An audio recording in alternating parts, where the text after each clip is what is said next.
তো এভরিওয়ান তোমরা কেমন আছো? আজকে আমি যাচ্ছি অচিনপুরে। আরে ভাই সাহেব তোমরা ঠিকই শুনেছো, আজকে আমি যাচ্ছি অচিনপুরে। আর বন্ধুরা অচিনপুরে যাওয়ার জন্য আমি আমার খাটানা গাড়িটাকে নিয়ে চলে যাব অচিনপুরের উদ্দেশ্যে। তো বন্ধুরা এখানে দেরি করে লাভ নাই, চালু করে আমি বেরিয়ে পড়ি। আর বন্ধুরা দেখতে দেখতে আমি চলে আসছি রাস্তায়। আর ভাই সাহেব আমি অনেক জোরে যাচ্ছি কারণ অনেক চালু করে যেতে হবে অচিনপুরে। তো বন্ধুরা সামনে একটা ব্রিজ আছে, এই ব্রিজের নিচে দিয়ে চলে যাচ্ছি। তো ভাই সাহেব চালু করে আমি বিল্ডিং এর ওই পাশে চলে যাই কারণ ওই পাশে আমার একটা হেলিকপ্টার রাখা আছে। আর ভাই সাহেব তোমরা কি জানো আমি আজকে যাচ্ছি একটা নিউ সিটিতে। আর ভাই সাহেব হেলিকপ্টার এখানে রাখা আছে কারণ ভাই সাহেব আমি তো আবার পুলিশদের কাছ থেকে লুকিয়ে যাচ্ছি অন্য শহরে, কারণ ভাই সাহেব আমার তো কোনো পাসপোর্ট নেই। আর আমার বন্ধুরা একটা হেলিকপ্টার ছিল, সেটা দিয়ে আমি আজকে যাবো। তো বন্ধুরা গাড়িটা ওইখানে রেখে দিছি। আর আমার হেলিকপ্টারটা কোথায় আমি তো খুঁজে পাচ্ছি না। তো বন্ধুরা চালু করে একটু খুঁজে দেখি আমার হেলিকপ্টারটা কোথায় আছে।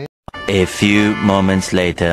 আরে বন্ধুরা অনেক তো খুঁজে দেখলাম কিন্তু ভাই সাহেব আমার হেলিকপ্টার তো পাচ্ছেই না। তো ভাই সাহেব একটা বাইক পেয়েছি, ওইটা দিয়ে চলে যায় আমার নিউ সিটিতে। তো বন্ধুরা আজকে যদি কোনো শহরে না যায় তাহলে ভাই সাহেব পুলিশ আমাকে জেলে ভরে দিতে পারে। তো ভাই সাহেব চালু করে বাইকটা টান দিয়ে চলে যায় নিউ সিটিতে। আর ভাই সাহেব আমি অনেক স্পিডে বাইক চালাচ্ছি আর তোমরা দেখতেই পাচ্ছ, কারণ ভাই সাহেব আমাকে বাঁচতে হবে, আমি জেলে যেতে চাই না। তো ভাই সাহেব আমি চলে আসছি পেট্রোল ফার্মে কারণ ভাই সাহেব আমার গাড়ির তেল ফুরিয়ে গেছে। আর বন্ধুরা এখান থেকে আমার তেল ভরতে হবে কারণ তো ভাই সাহেব তেল ছাড়া তো গাড়ি চলে না। তো বন্ধুরা চালু করে গাড়িটা এখানে পার্কিং করি আর চালু করে তেল ভরে নিই। তো বন্ধুরা গাড়িটা এখানে রেখে গিয়ে মালিককে বলি আমাকে তেল দিতে। আরে ভাই সাহেব ওই তো মালিক আসছে। হ্যালো ভাই, আমাকে চালু করে 5 লিটার তেল দিয়ে দাও। ওকে দাদা, তুমি 20 মিনিট অপেক্ষা করো, আমি চালু করে দিচ্ছি তোমার তেল।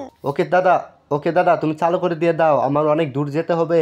তো ও এখানে ওর কাজ করুক, আমি কি আমার কাজ করি, মানে এক কাপ চা খেয়ে আসি। তো বিরন আমার চা খাওয়া শেষ, এখন আমি আমার বাইকটা নিয়ে চলে যাব নিউ সিটিতে। আর বন্ধুরা চালু করে যেতে হবে, পুলিশ যে কোনো টাইমে চলে আসতে পারে কারণ ভাই সাহেব আমার তো 30 মিনিট লেট হয়ে গেছে। তো চালু করে চলে যায় নিউ সিটির উদ্দেশ্যে। আর বন্ধুরা আর ভাই সাহেব গাড়ি অনেক জোরে জোরে চালাচ্ছি, তাই ভাই সাহেব চলে আসছি মাঠের মাঝখানে। তো ভাই সাহেব এখান দিয়ে আমি চলে যাব নিউ সিটিতে। আর বন্ধুরা 2 ঘন্টা পর্যন্ত চালাচ্ছি, এখনো কোনো হদিস পেলাম না। আর ভাই সাহেব আমার তো মনেই নাই হেলিকপ্টারে যেতে লাগে 1 ঘন্টা, আর বাইকে যে কত ঘন্টা যেতে লাগবে সেটা তো আমার হদিসে নাই, মানে বন্ধুরা মনে নাই আর কি। আরে বন্ধুরা দূরে একটা কি দেখা যাচ্ছে, মনে হয় একটা বিল্ডিং। আরে ভাই সাহেব মনে হয় শেষ পর্যন্ত, মানে ভাই সাহেব আমি লাস্ট পর্যন্ত আমার গন্তব্যের ঠিকানা পেলাম। তো বন্ধুরা দেরি কিসের, চালু করে বাইকটা স্পিড চালিয়ে মানে ভাই সাহেব দ্রুত চলে যায় আমার গন্তব্যের কাছাকাছি, মানে গন্তব্যের ভিতরে। আর ভাই সাহেব তো দেখা হবে নেক্সট ভিডিওতে, লাইক এন্ড সাবস্ক্রাইব অবশ্যই করবা। আর তোমাদের জন্য রয়েছে একটা সারপ্রাইজ, তো ভাই সাহেব ভিডিওটি দেখো। তো বন্ধুরা তোমরা কি এই ধরনের ভিডিও চাও অবশ্যই তাহলে কমেন্টে জানাবা। আর তোমাদের কাছে কি এই ধরনের ভিডিও ভালো লাগে তাহলে ভাই সাহেব কমেন্টে জানাবা। তো দেখা হবে নেক্সট ভিডিওতে, লাইক এন্ড সাবস্ক্রাইব অবশ্যই করবা। তো বাই।